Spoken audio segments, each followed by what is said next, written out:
Hello students, welcome to class 11। आप सभी का कक्षा 11वीं में स्वागत है। आप सभी ने कॉमर्स स्ट्रीम चुनी है और मैं आपको पढ़ाऊंगा अकाउंटेंसी।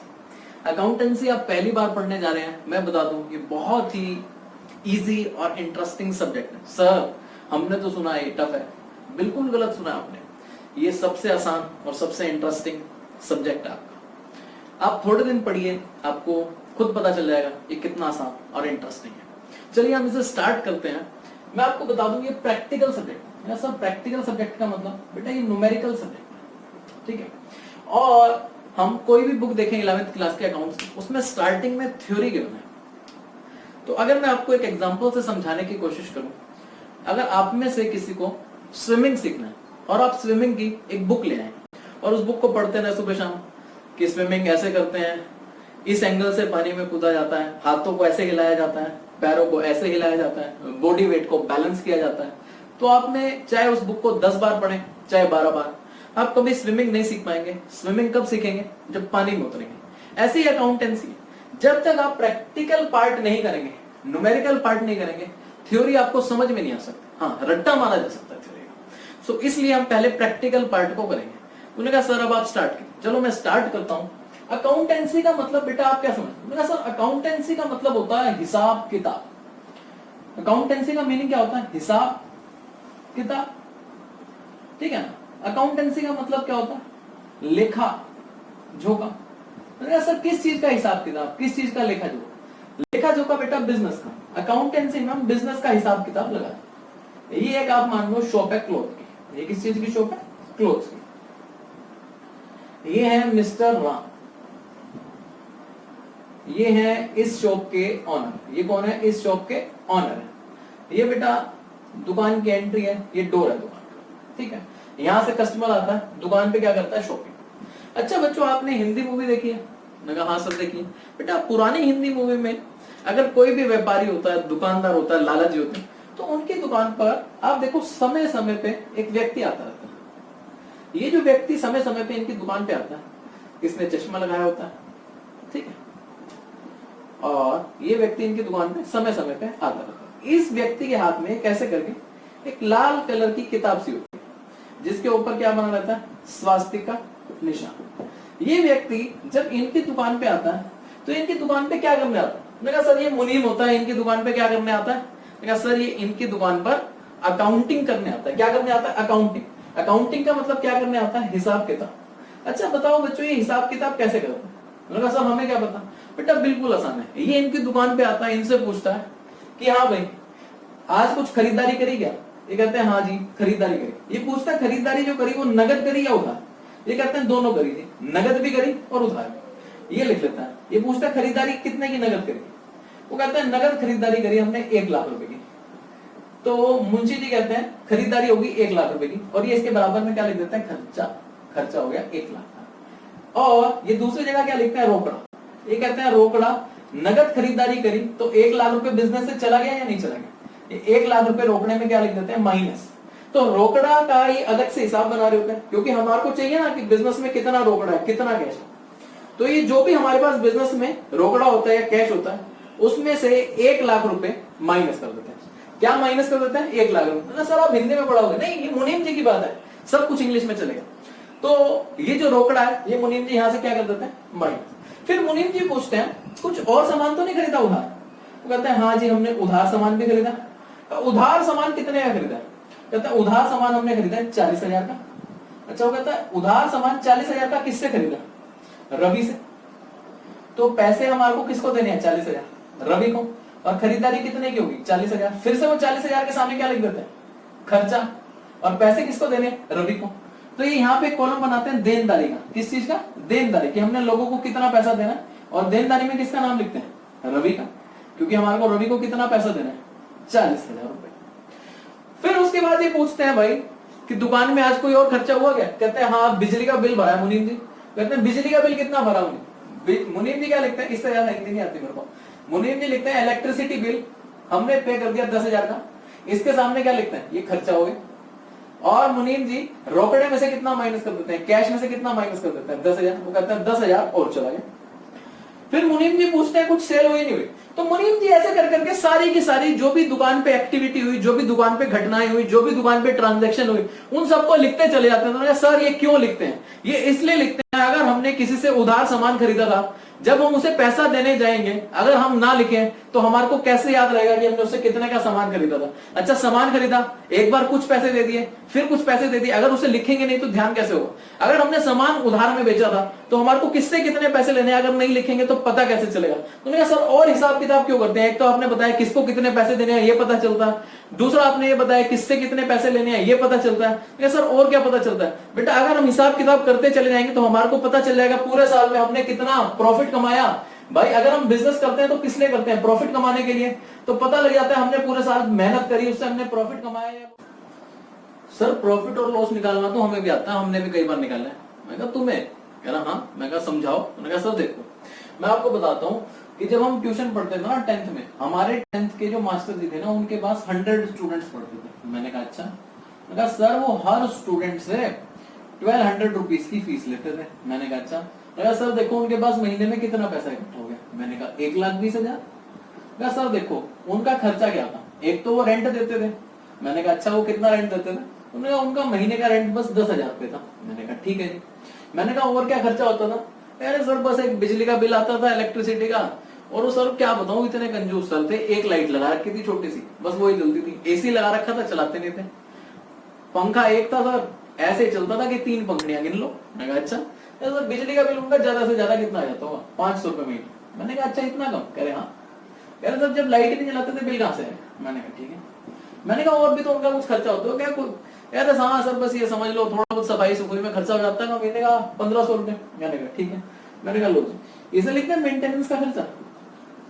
मैंने कहा सर है क्या प्रॉफिट निकालने में? जो हमने फीस इकट्ठी करी उस फीस को कमाने के लिए जो पैसा खर्च हो गया उसे इसमें से माइनस कर दें तो हमने कितना कमा लिया? 1,20,000 माइनस 12,000 तो हमने 1,08,000 रुपए कमा लिया। तो इतना आसान है अकाउंट। सारी की सारी ट्रांजेक्शन को लिखते जाओ। इससे क्या पता चलता है किससे कितना पैसा लेना है, किससे कितना देना है। जो कमाई हुई उसमें से खर्चे माइनस कर दो, क्या आ गया? प्रॉफिट। तो सर ये तो हमारे को पहले से आता है, आप कैसे सिखाओगे? बेटा बस मैं आपको इस काम को जो आपने करा, मुनीम जी करते थे, उसी काम को सिस्टमेटिक तरीके से करना सीखेंगे। सर क्योंकि जो मुनीम जी काम करते थे उसका कोई पर्टिकुलर तरीका नहीं। पैसा लेना है तो वो लेनदारी करके लिख देते थे, देना है तो देनदारी करके लिख देते थे, लेकिन कोई सिस्टम नहीं था, कोई पर्टिकुलर फॉर्मेट नहीं था, एक पर्टिकुलर तरीका नहीं था। कोई मुंशी जी एक तरह से कर रहे हैं, दूसरे मुंशी जी दूसरी तरह से कर रहे हैं, तीसरे मुंशी जी तीसरी तरह से कर रहे हैं। लेकिन अब हुआ क्या, जैसे जैसे अकाउंट्स में डेवलपमेंट हुई, इसको करने का एक सेम तरीका बना दिया। जैसे मैं अकाउंट्स करूंगा ऐसे ही कोई और करेगा। तो हम इसे सीखेंगे सिर्फ एक सिस्टमेटिक वे में। कैसे सीखेंगे? सिस्टमेटिक वे में। और ये सिस्टमेटिक वे दिया एक इटली में भाई साहब हुए जिनका नाम है लुका पैसियोली। जिनका नाम क्या है? लुका पैसियोली। अकाउंट में कोई भी बड़ी बात नहीं है। जो हमने सीखा कि हम सारी बिजनेस की ट्रांजैक्शन को रिकॉर्ड करेंगे, जो मुनीम जी आके करते थे वो ही रिकॉर्ड करेंगे, लेकिन उसका तरीका जो हम कौन सा सीखेंगे? जो तरीका इटली के भाई साहब ने दिया, जिनका नाम क्या है? लुका पैसियोली। इन्होंने एक अकाउंटिंग लैंग्वेज दी थी। अकाउंटिंग लैंग्वेज का इन्होंने नाम रख दिया जर्नल। ये कह रहे हैं कि कोई भी अकाउंट्स में एक्टिविटी होगी, ट्रांजैक्शन होगी, उसे जर्नल एंट्री में लिखना पड़ेगा। यानी कि इन्होंने एक अकाउंट्स की भाषा दे दी जिसका नाम क्या है? जर्नल। जैसे आपने भाषा पढ़ी इंग्लिश, इंग्लिश के अंदर कितने अल्फाबेट होते हैं? 26। ऐसे ही आपने हिंदी पढ़ी, हिंदी के अंदर कितने होते हैं? 44। आप सोचो कि हम बचपन में थे नर्सरी में, कितने अल्फाबेट याद करने पड़ते थे? 26। हम नर्सरी में थे, कितने अल्फाबेट याद करने पड़ते थे? 44। अकाउंट्स के अंदर आपको पता है कितने अल्फाबेट है? सिर्फ 2।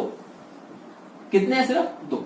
एक का नाम है डेबिट, यानी पूरे अकाउंट्स में सिर्फ 2 ही वर्ड्स हैं। एक का नाम क्या है? डेबिट, दूसरे का नाम क्या है? क्रेडिट। अब बेटा तुम नर्सरी क्लास के बच्चे को देखना ना, उसे देख के हंसना, उसको इतनी मुश्किल पढ़ाई करनी है। उसको लैंग्वेज में इंग्लिश में कितने वर्ड सीखने हैं?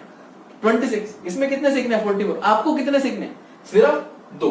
मैंने कहा सर अब जो लुका पैसियोली भाई साहब है, ये ट्रांजैक्शन को कैसे रिकॉर्ड करते हैं? ये सीखते हैं ये कैसे रिकॉर्ड करते हैं, और इनकी भाषा क्या है, डेबिट और क्रेडिट का कैसे इस्तेमाल करते हैं, ये सब सीखते हैं। लेकिन इन सबको सीखने के लिए हमारे को पहले 5 वर्ड्स की नॉलेज होना जरूरी है। तो हम उस 5 वर्ड्स पे पहले थोड़ा सा डिस्कशन कर लेते हैं, फिर उसके बाद लुका पैसियोली ने कैसे बताया अकाउंट्स को कैसे रिकॉर्ड करते हैं वो हम सीखते हैं। तो अभी हमारे को सीखने हैं 5 वर्ड्स। तो हम उसको स्टार्ट करते हैं एक एग्जांपल की हेल्प से। देखो भाई, अगर हमारे को बिजनेस स्टार्ट करना, मान लो ये है मिस्टर ए, ये कौन है, ये है मिस्टर ए, इनके दिमाग में एक आइडिया आ गया बिजनेस करने का, और ये ज्वेलरी शॉप खोलना चाहते हैं। क्या खोलना चाहते हैं? Jewellery shop. तो इनके दिमाग में आइडिया आ गया ज्वेलरी शॉप खोलने का, तो ज्वेलरी शॉप खुल जाएगी, या इन्हें बिजनेस करने के लिए, ज्वेलरी शॉप ओपन करने के लिए पैसों की जरूरत है। उन्होंने कहा सर ऐसे सोचने से थोड़ी खुलती है, इसके लिए पैसा लगाना पड़ता है। तो चलो मिस्टर ए ने बिजनेस शुरू करने के लिए 5 लाख रुपए लगा दिया। मैंने कहा सर कर दी छोटी बात, कम से कम 50 लाख ले। मिस्टर ए ने बिजनेस शुरू करने के लिए कितना रुपए लगा दिया? 50 लाख। कितना लगा दिया? 50 लाख। कितना लगा दिया बेटा? 50 लाख रुपीस। इन्होंने किस चीज का बिजनेस खोला? ज्वेलरी का। उन्होंने कहा सर अब समझा क्या? बेटा मैं आपको ये समझाना चाह रहा हूं, जो बिजनेस का ओनर बिजनेस में पैसा लगाता है उसे हम अकाउंट्स में कैपिटल के नाम से जानते हैं। यानी कि बिजनेस का ओनर जब बिजनेस में पैसा लगाएगा हम उसे क्या बोलेंगे? कैपिटल। यानी कि बिजनेस के ओनर ने कितना कैपिटल लगा दिया? 50 लाख रुपए का। जब बिजनेस का ओनर बिजनेस में पैसा लगाता है उसे हम क्या बोलते हैं? कैपिटल। उन्होंने कहा सर एक डाउट है। मैंने कहा पूछो। उन्होंने कहा सर देखो इसने ज्वेलरी की शॉप खोल ली थी, इसने बिजनेस में 50 लाख रुपए लगा दिए, तो 50 लाख रुपए को आपने क्या कहा? कैपिटल। सर इसके पास ना, ए के पास फर्नीचर रखा था, इसने वो फर्नीचर ले जाके दुकान पे रख दिया, तो दुकान पे क्या आ चुका? फर्नीचर आ चुका। और वो फर्नीचर की वैल्यू सर ना 10 लाख रुपीस है। फर्नीचर की वैल्यू कितनी है? 10 लाख। मैंने कहा सर जब इसने बिजनेस के ओनर ने बिजनेस में पैसा लगाया तो उसे क्या बोलते हैं? कैपिटल। अब बिजनेस के ओनर ने बिजनेस में क्या लगा दिया? फर्नीचर, तो इसे क्या बोलेंगे? बेटा बिजनेस का ओनर चाहे बिजनेस में पैसा लगाए या पैसे के अलावा कोई और सामान लगाए, जिसे हम बोलते हैं काइंड, मतलब कि एक तो कैश में लगा दिया उसे क्या बोलेंगे? कैपिटल। वो कैश में लगाए चाहे काइंड में लगाए, काइंड में लगाने का मतलब उसने फर्नीचर दे दिया घर से, उसने घर में और भी कोई ज्वेलरी सेट पड़े थे वो ज्वेलरी सेट ले जाके दुकान में रख दिए, वो कुछ भी लगाए बिजनेस में उसे हम क्या बोलेंगे? कैपिटल। यानी कि बिजनेस का ओनर बिजनेस में कुछ भी लगाता है चाहे कैश या काइंड में कुछ और, उसे हम क्या बोलते हैं? कैपिटल। तो आप अपनी कॉपी में नोट कर लीजिए, एन अमाउंट लिखो अपनी कॉपी में, an amount invested by the owner of business, comma into the business whether in cash or in kind is known as capital। तो आपको कैपिटल का मतलब क्लियर हो गया? तुमने कहा सब सिंपल है, जो बिजनेस का ओनर बिजनेस में लगाता है उसे हम क्या बोलते हैं? कैपिटल। तो हमारा कैपिटल का डिस्कशन हो चुका, हमारे को 5 वर्ड्स का डिस्कशन करना है। हमने किसका डिस्कशन कर लिया? Number 1 capital. अब नंबर 2 पे हम किसका डिस्कशन कर रहे हैं? लाइबिलिटी का। सर लाइबिलिटी क्या होता है बच्चों, आप बताओ, आपने कभी सुना है? मैंने सर सुना तो है, पता भी है, बट ठीक से नहीं पता। लो मैं बताता हूं आपको ठीक से। लाइबिलिटी का मतलब ऑब्लिगेशन। तो मैंने सर ऑब्लिगेशन का मतलब क्या होता है? ऑब्लिगेशन का मतलब होता है जिम्मेदारी। तो मैंने सर किस चीज की जिम्मेदारी? जिम्मेदारी बेटा हमारे ऊपर किसी को पैसा चुकाने की जिम्मेदारी आ जाए उसे ही लाइबिलिटी बोलते हैं। मैंने सर समझ में नहीं आया, लो एग्जांपल से समझते हैं। तो समझो, ये देखो ये है बिजनेस का ओनर, इसने करा बिजनेस स्टार्ट, ये हो गया इसका बिजनेस स्टार्ट। इसने बिजनेस में लगाया 50 लाख रुपीस। कितना पैसा लगाया? 50 लाख। अब ये बिजनेस कर रहा है, इसे बिजनेस में और पैसों की जरूरत पड़ी। अब इसके पास लगाने को और पैसा नहीं है, इसे पैसा तो चाहिए। अब ये क्या कर सकता है? उन्होंने कहा सर बैंक से लोन ले सकता है। हाँ, इसने ऐसे ही करा। ये HDFC बैंक है। ये कौन सा बैंक है? HDFC bank. तो बिजनेस ने अप्रोच करा किसको? HDFC बैंक को। और HDFC बैंक ने बिजनेस को 20 लाख का लोन दे दिया। कितने का लोन दे दिया? 20 लाख का लोन। अब आप बताओ, जब बिजनेस ने HDFC बैंक से 20 लाख का लोन ले लिया, तो जब लोन लिया होगा तो लोन को वापस करना पड़ेगा या नहीं? उन्होंने कहा सर कैसी बात कर रहे हो, वापस तो करना ही पड़ेगा। तो वापस हमारे को लोन को किसको वापस करना है? HDFC bank. तो हमारे ऊपर एक जिम्मेदारी आ गई। किस चीज की जिम्मेदारी आ गई? पैसा वापस करना। तो मैं यही कह रहा हूं, लाइबिलिटी का मतलब क्या होता है? ऑब्लिगेशन टू पे। पैसा अच्छा, ऑब्लिगेशन टू पे का मतलब पैसा वापस करने की जिम्मेदारी को ही क्या बोलते हैं? लाइबिलिटी। हमारे को पैसा किसको वापस करना है इस केस में? HDFC bank. तो हमारे बिजनेस की लाइबिलिटी कौन होगी? HDFC bank. क्यों? क्योंकि हमारे को इसे 20 लाख रुपए देने, 20 लाख रुपए देने। क्यों देने हैं? क्योंकि उससे लिए। तो ये क्या होगी? हमारी लाइबिलिटी। सर हमारे को इतनी बात समझ में आ गई, और एग्जांपल और समझो। आपको और पैसों की जरूरत पड़ी, तो बिजनेस ने अब की बार लोन किससे ले लिया? ओनर के फ्रेंड्स।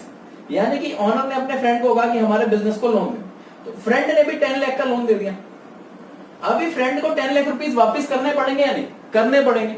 तो अब की बात, पैसा लौटाने की जिम्मेदारी बिजनेस को किसको पैसा लौटाना है? इसके फ्रेंड। इसके फ्रेंड का नाम है मान लो सी। सर सी पैसा देता ना? हाँ बेटा सी पैसा देता। तो पैसा आपकी बार किसे वापस करना है? सी को। तो हमारी लाइबिलिटी का नाम क्या है? सी। तो सी को हमारे को कितना पैसा देना है? 10 लाख। उन्होंने सर सारी बात समझ में। लो और आपको समझाता हूं। हमारे बिजनेस का आ गया इलेक्ट्रिसिटी का बिल। किस चीज का बिल आ गया? इलेक्ट्रिसिटी का। इलेक्ट्रिसिटी का बिल आ गया 20,000। इलेक्ट्रिसिटी का बिल कितना आ गया? 20,000।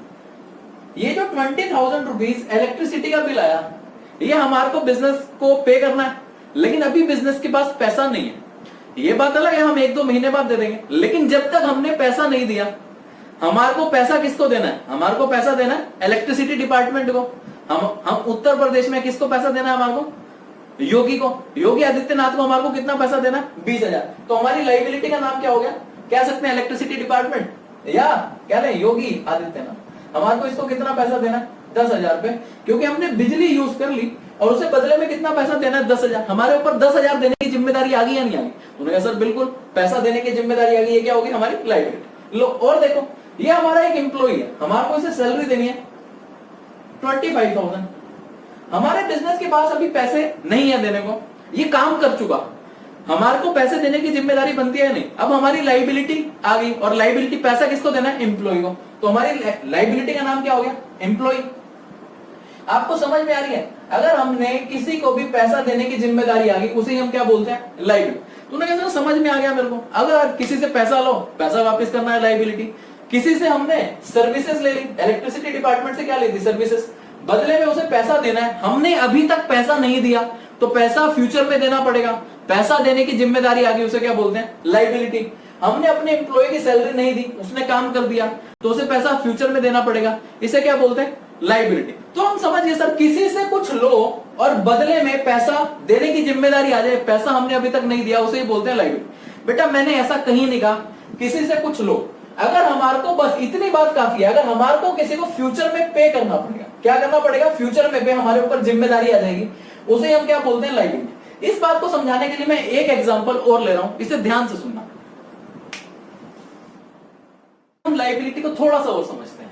ये आपका एक फ्रेंड है, इसका नाम है चतुर। इसका नाम क्या है? चतुर। ये बहुत ही चतुर।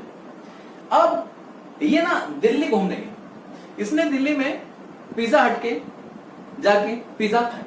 तो इसने सोचा हमारे सहारनपुर में तो पिज्जा हट है नहीं, तो ये यहाँ आया और इसने सोचा पिज्जा हट खोल लेता हूं।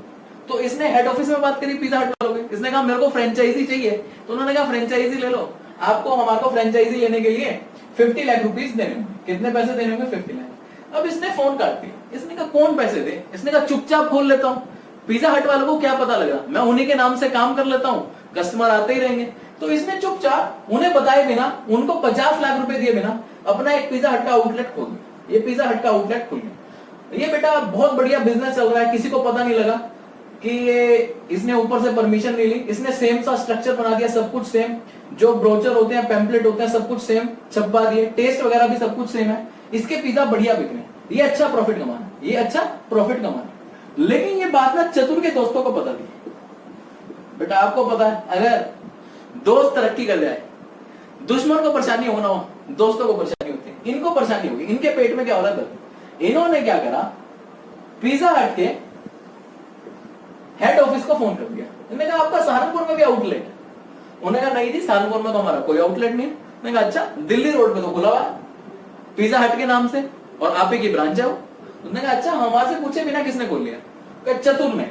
इसने बता दिया, किसने बोला? चतुर ने। तो इन्होंने चतुर के ऊपर क्या कर दिया? बिजनेस के ऊपर क्या कर दिया? केस। और कोर्ट से ऑर्डर आ गया कि इन्हें 70 लाख की पेनल्टी देनी पड़ेगी। 70 लाख की क्या देनी पड़ेगी? पिज्जा हट को पेनल्टी देनी पड़ेगी। अब ये पेनल्टी इसकी मर्जी है देने की बिजनेस की, या देनी ही पड़ेगी? 70 लाख की पेनल्टी देनी ही पड़ेगी या मर्जी है हमारी देने की? मैं कहा सर देनी पड़ेगी, जब कोर्ट ने बोल दिया, कोर्ट से ऊपर तो कुछ नहीं है, तो ये 70 लाख की पेनल्टी देनी पड़ेगी। बताओ पैसा देने की जिम्मेदारी आ गई या नहीं आ गई? मैं कहा सर आ गई। हमने पिज्जा हट वाले से कुछ लिया था? कुछ भी नहीं लिया था। यानी कि मैं सामने वाली पार्टी से कुछ लूं या ना लूं, इससे कोई मतलब नहीं है। अगर बिजनेस के ऊपर पैसा देने की जिम्मेदारी आ गई तो उसे ही क्या बोलते हैं, लाइबिलिटी। उसे ही क्या बोलते हैं, लाइबिलिटी। लाइबिलिटी का मतलब क्या, फ्यूचर में पैसा देने की जिम्मेदारी। जिस भी पर्सन को हमारे को पैसा देना है उसको हम क्या बोलते हैं, लाइबिलिटी। तो आई होप सो आपको लाइबिलिटी क्लियर हो। तो सर हमारे को क्लियर हो गया, कैपिटल भी क्लियर हो गया, लाइबिलिटी भी क्लियर हो गया। हमारे को 2 वर्ड्स क्लियर हो गए। अभी हमारे को कितने वर्ड्स और सीखने हैं, 3 वर्ड्स। जैसे जैसे आप ये वर्ड सीख लेंगे बेटा, अकाउंट्स पे आपकी कमांड आती चली जाएगी। अकाउंट्स आपको सबसे इजी भी लगेगा और इंटरेस्टिंग। हम 2 वर्ड सीख चुके हैं, एक कैपिटल और दूसरा लाइबिलिटी। अब हम 2 वर्ड और सीखेंगे, तो स्टार्ट करते हैं। हमारे को सीखना है एक्सपेंडिचर। सर एक्सपेंडिचर तो खर्चा होता है, सबको पता है, ये किसे नहीं पता एक्सपेंडिचर खर्चा। खर्चा कैसे होता है, सर खर्चा अगर मान लो मैंने आइसक्रीम खाई, पैसे दिए, खर्चा हो गया। या सर बिजनेस के हिसाब से, बिजनेस के हिसाब से समझा। एक्सपेंडिचर को ना बेटा 2 पार्ट्स में डिवाइड कर दिया गया। सबसे पहले अकाउंट्स के अंदर एक्सपेंडिचर को कितने पार्ट में डिवाइड कर दिया गया, 2 पार्ट्स में। एक का नाम रखा गया रेवेन्यू एक्सपेंडिचर, एक का नाम क्या रखा गया, रेवेन्यू एक्सपेंडिचर, और दूसरे एक्सपेंडिचर का नाम क्या रखा गया, कैपिटल एक्सपेंडिचर। दूसरे एक्सपेंडिचर का नाम क्या रखा गया, कैपिटल एक्सपेंडिचर। इसे बहुत ध्यान से समझना बेटा। मैंने कई बार देखा है कि 12th के बच्चों को, बीकॉम के बच्चे को और प्रोफेशनल कोर्सेज के बच्चे को भी इसमें क्लियरिटी नहीं है, उसे दिक्कत। तो बहुत ज्यादा फोकस करना, जो मैं समझाऊंगा उस बात को ध्यान से समझना। एक्सपेंडिचर को 2 पार्ट्स में डिवाइड कर दिया गया, एक रेवेन्यू एक्सपेंडिचर और एक कैपिटल एक्सपेंडिचर। उन्होंने कहा सर ये एक्सपेंडिचर का मतलब होता है खर्चा, रेवेन्यू एक्सपेंडिचर का मतलब और कैपिटल एक्सपेंडिचर का मतलब क्या। देखो हम इसको 2 मिनट बाद डिस्कस करते हैं। पहले मैं आपसे एक छोटी सी बात करना चाहता हूं बेटा। जो अकाउंटिंग होती है ना, हिसाब किताब होता है, जो प्रॉफिट एंड लॉस निकाला जाता है वो एक पीरियड का निकाला जाता है। भाई आपने सुना होगा ना कि इस साल बिजनेस ने इतना कमाया, तो हमारा जो अकाउंटिंग बनता है वो एक पीरियड का बनता है। वो पीरियड मान लो हमारा जो अकाउंटिंग पीरियड है, मान लेते हैं वो 1 जनवरी 2020 से लेके 31 दिसंबर 2020। तो सर अकाउंटिंग पीरियड अलग नहीं हो सकता, अलग भी हो सकता है। जनरली ये 1 ईयर का होता है। जनरली कितने टाइम का होता है, 1 ईयर। जो हम हिसाब किताब करते हैं वो कितने टाइम का करते हैं, 1 ईयर का। ठीक है, तो आपको इतनी बात पता चल गया अकाउंटिंग पीरियड कितने टाइम का होता है, 1 ईयर। अब हमने कोई खर्चा करा जिसका बेनिफिट अगर हमने कोई खर्चा करा, उस खर्चे का बेनिफिट अगर हम 1 ईयर के इस अकाउंटिंग ईयर के अंदर ले लेंगे तो उसे हम बोलेंगे रेवेन्यू एक्सपेंडिचर। तो उन्होंने कहा सर मतलब देखो हमने अपने एम्प्लॉय को सैलरी दी, हमने अपने एम्प्लॉय को क्या दी, सैलरी पे करी। जब हम अपने एम्प्लॉय को सैलरी पे करेंगे तो खर्चा हो गया। उन्होंने कहा हाँ सर खर्चा हो गया।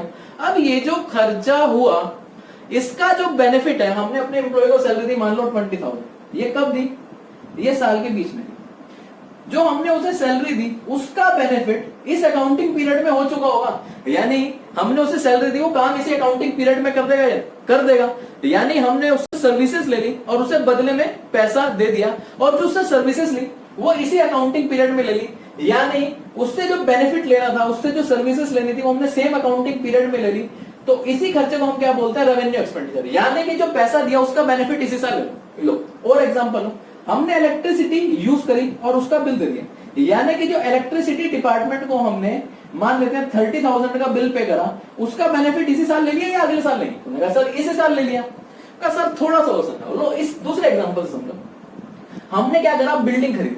अच्छा बताओ बिल्डिंग खरीदना खर्चा है कि नहीं। सर खर्चा तो है भाई, किसी भी चीज से पैसा जा रहा है। मैंने बिल्डिंग खरीदी 50 लाख रुपए खर्च करके, क्या ये खर्चा नहीं। मैंने कहा सर खर्चा। जब 50 लाख खर्च के मैंने बिल्डिंग खरीदी तो इसका जो बेनिफिट है बताओ इस साल मिलेगा, आने वाले साल में मिलेगा, और आने वाले साल में मिलेगा, और आने वाले साल में। तो उन्होंने सर इसका बेनिफिट यहां पे मिलेगा, आने वाले साल में मिलेगा, आने वाले साल में मिलेगा, और पता नहीं कितने आने वाले सालों में मिलेगा। ऐसा खर्चा जिसका बेनिफिट इस साल तो हुई और आने वाले कई सालों तक, कई ईयर्स तक कंटिन्यूसली होता रहे, उस खर्चे को बोलते हैं कैपिटल एक्सपेंडिचर। उस खर्चे को क्या बोलते हैं, कैपिटल एक्सपेंडिचर। इतनी बात समझ में आती है। हाँ सर हमारे को सारी बात समझ में आ रही है। मैं आपसे कुछ क्वेश्चन के थ्रू पूछता हूं, आप इसका आंसर देना। बताओ हमने रेंट पे करा ऑफिस का, हमने ऑफिस का क्या करा, रेंट पे। सर ये तो सीधी सी बात है, जब हम रेंट पे करेंगे तो ऑफिस को उसी साल में यूज कर लेंगे, उसी साल का रेंट देंगे, तो ये कौन सा खर्चा बन जाएगा, ये खर्चा बन जाएगा रेवेन्यू एक्सपेंडिचर। क्योंकि जिस साल हम रेंट देंगे उतने पीरियड के लिए ऑफिस को क्या कर लेंगे, यूज। मान लेते हैं हमने रेंट दे दिया 1,20,000 पूरे साल का और पूरे साल ऑफिस को यूज कर लिया, तो ये कौन सा खर्चा बन गया? Revenue expenditure. अच्छा बताओ, हमने फर्नीचर खरीदा, सर ये कैपिटल एक्सपेंडिचर है, क्योंकि फर्नीचर इस साल भी चलेगा, अगले साल भी चलेगा, उससे अगले साल भी चलेगा, तो ये कौन सा एक्सपेंडिचर हो गया? ये हो गया कैपिटल एक्सपेंडिचर। अच्छा बताओ, हमने ऑफिस के लिए एयर कंडीशनर खरीद लिया, अब ये बताओ ये रेवेन्यू एक्सपेंडिचर है या कैपिटल एक्सपेंडिचर? उन्होंने कहा सर ये तो कैपिटल एक्सपेंडिचर है, क्योंकि एसी से तो इस साल भी फायदा होगा, अगले साल भी फायदा होगा, उससे अगले साल भी फायदा होगा। अच्छा ये बताओ, मैंने बैंक से लोन लिया, जब मैं बैंक से लोन लेता हूं तो वो इंटरेस्ट मांगेगा या नहीं? अच्छा इंटरेस्ट तो जिस साल का मेरे को इंटरेस्ट तो ईयर वाइज होता है, तो जिस साल का इंटरेस्ट पे कर रहा हूं उस साल बेनिफिट ले लिया, तो ये जो मैंने इंटरेस्ट पे करा ये कौन सा एक्सपेंडिचर होगा? ये रेवेन्यू एक्सपेंडिचर होगा। तो सर हम सारी बात समझ गए, अब आप और एग्जांपल दोगे तो हम बोर हो जाएंगे। ठीक है बेटा, अब मैं आपको थोड़ी सी बात बताना चाहता हूं, इससे हमने 2 वर्ड सीखे। बेटा जो रेवेन्यू एक्सपेंडिचर होते हैं ना, जो रेवेन्यू एक्सपेंडिचर होते हैं उसे हम प्यार से बोलते हैं एक्सपेंसेस। अकाउंट्स में ये 5 नाम में से एक और नाम हो गया, हमने कैपिटल सीख लिया, लायबिलिटी सीख लिया, रेवेन्यू एक्सपेंडिचर को क्या बोलते हैं? एक्सपेंसेस। रेवेन्यू एक्सपेंडिचर को क्या बोलते हैं? एक्सपेंसेस। तूने कहा सर फिर कैपिटल एक्सपेंडिचर को क्या बोलते हैं? बेटा कैपिटल एक्सपेंडिचर को हम प्यार से क्या बोलते हैं? एसेट। एसेट का मतलब क्या हो गया? पैसा खर्च करके ऐसी प्रॉपर्टी आ गई जिससे हमारे को कई साल तक बेनिफिट मिलता रहेगा। तूने कहा सर एसेट में सिर्फ यही आता है? नहीं बेटा, एसेट के 3 पार्ट हैं। ये हो गया नंबर 1, ये हो गया नंबर 1। जैसे हमने पहले कैपिटल सीख लिया, लायबिलिटी सीख लिया, फिर रेवेन्यू एक्सपेंडिचर क्या हो गया? एक्सपेंसेस, ये तीसरा नाम हो गया। चौथा नाम क्या है हमारा? एसेट। और एसेट को मैं 3 टुकड़ों में सिखाऊंगा। तो 3 टुकड़े, एक तो हमने पैसा खर्च करा, उसका बेनिफिट कई साल तक मिलता रहेगा, वो एसेट हो गया। तूने कहा सर दूसरी क्या चीज एसेट के अंदर? दूसरी चीज क्या होती है? कैश। बेटा दूसरी चीज क्या होती है एसेट के अंदर? कैश या हमारा बैंक बैलेंस। ये इसकी डेफिनेशन में तूने कहा सर तीसरी चीज क्या होती है? हमारे को किसी से पैसा लेना है। हमारे को किसी से क्या लेना है? पैसा। वो भी क्या होती है? एसेट। एसेट के अंदर 3 चीजें, हमने पैसा खर्चा, बेनिफिट कई साल तक आएगा, एसेट। हमारे पास बिजनेस में पैसा रखा है, हमारा बैंक बैलेंस है, वो भी क्या है? एसेट। तीसरी चीज, हमने किसी से पैसा लेना है, हमने किसी से पैसा लेना है, वो भी क्या? एसेट। ये 3 ही चीज एसेट में आती हैं, ये 3 ही चीज एसेट में आती हैं। इसे ध्यान से याद कर लो बेटा, ये आपके बहुत काम आएगा। तो हमने ऐसे करके 4 बातें पूरी कर ली। तो मैं सर ये तो समझाओ, हमने पैसा लेना है, वो एसेट है, लेकिन हमने पैसा किससे लेना हो? अगर बिजनेस ने किसी और को लोन दे दिया तो उससे पैसा लेना है, ये बिजनेस का क्या हो गया? एसेट। अगर बिजनेस ने उधार सामान बेच दिया तो जिस आदमी से पैसा लेना है वो हमारा क्या होगा? एसेट। सर हमारे को सारी बात समझ में आ गई। तो 4 नाम हो गए हमारे, पहला कैपिटल, लायबिलिटी, फिर रेवेन्यू एक्सपेंस क्या होता है? एक्सपेंस। तीसरा नाम क्या हो गया? एक्सपेंस। और फिर फोर्थ नेम क्या हो गया? कैपिटल एक्सपेंडिचर क्या होता है? एसेट। एसेट के अंदर नंबर 1 कैटेगरी ये, फिर उसके बाद बी कैश, और तीसरा अगर हमारे को किसी से पैसा लेना है। तो देखते ही देखते हमने 4 नाम सीख लिए, अब हमारा बचा है सिर्फ 5वां नाम, उसे भी हम जल्दी से सीखते हैं। हम डिस्कशन करते हैं अपने 5th नेम। बेटा बहुत जरा सा है, 2 मिनट में हो जाएगा, इसमें मेरे को कुछ ज्यादा समझाना भी नहीं है। बेटा ये जो 5वां नाम है हमारा, इसे हम बोलते हैं इनकम, या आप इसे ऑब्लिक रेवेन्यू भी बोल सकते हैं। क्या बोल सकते हैं? Oblique revenue. अच्छा बताओ बेटा, बिजनेस की इनकम कहां से होती है? कोई भी बिजनेस पैसा कहां से कमाता है? भाई बिजनेस तो पैसा तभी कमाता है जब उसकी सेल होती है, उसकी बिक्री होती है, तो उसे हम रेवेन्यू भी बोलते हैं। तो बिजनेस की मेन कमाई का जरिया क्या है? सेल। तो सेल्स को हम कमाई की तरह मानते हैं, आप इसे रेवेन्यू भी कह सकते हैं। इसे हम क्या कह सकते हैं?